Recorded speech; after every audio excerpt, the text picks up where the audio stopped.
Samantala, idinipensa ngayon ng palasyo ang pag-veto ni Pangulong Aquino sa ilang panukalang batas na isinumite ng Kongreso. Kabilang dito ang Rights of Internally Displaced Persons Act of 2013 at Centenarians Act. Ayon sa Pangulo, dapat munang amyendahan ang ilang probisyon ng nasabing mga bills. Muli, si Rocky Ignacio sa detalye. Ipinagtanggol ng Malacanang ang pag-veto ni Pangulong Aquino sa ilang probisyon ng panukalang batas na magbibigay karapatan sa internally displaced persons. Ayon kay Deputy Presidential Spokesperson Abigail Valte na may kwestiyon sa panukala na may paglabag sa saligang batas. Kabilang na dito ang pagkakaloob ng kapangyarihan sa Commission on Human Rights.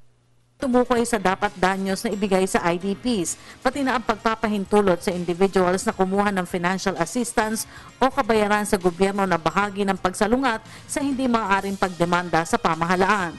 That veto was communicated May 24 to both houses of Congress for the following reasons.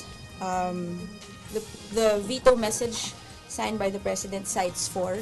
Allow me to highlight that one, there is a provision in the enrolled bill that would give the CHR the power to determine the amount of damages, which the President believes is properly a power that is given by the Constitution to the judiciary.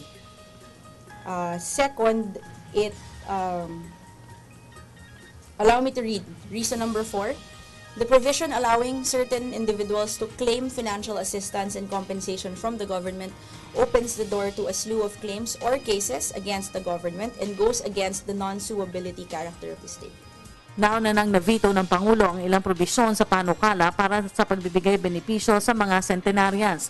Paliwanag ni Valte, kailangan kasing maging balanse ang panukala sa pagbibigay diskwento sa elders ng 75% sa services na lampas sa profit margin ng retail providers.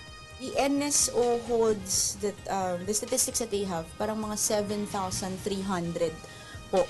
While it's not really the number that we are talking about, it's not the population of the centenarians, it's more of, is it fair to pass on the 75% discount to the establishments? Kasi nga po ang lalabas, as we've pointed out, wala hong provision for a tax deduction. Iginita man ng palasyo na wala namang kinalaman ng trabaho ng Presidential Legislative Liaison Office sa pagveto ng Pangulo sa ilang probisyon ng mga panukalang batas. Allow me to point out that the PLLO can only do so much. We participate when we are invited to hearings in Congress. And also, but ultimately, it is up to the legislators. Wisdom na po ng legislators natin kung ano talaga yung gusto nilang ilagay in that particular bill before it gets transmitted to us. Of course, that is a separate co-equal branch of government. They are entitled to put kung ano po yung sa kanilang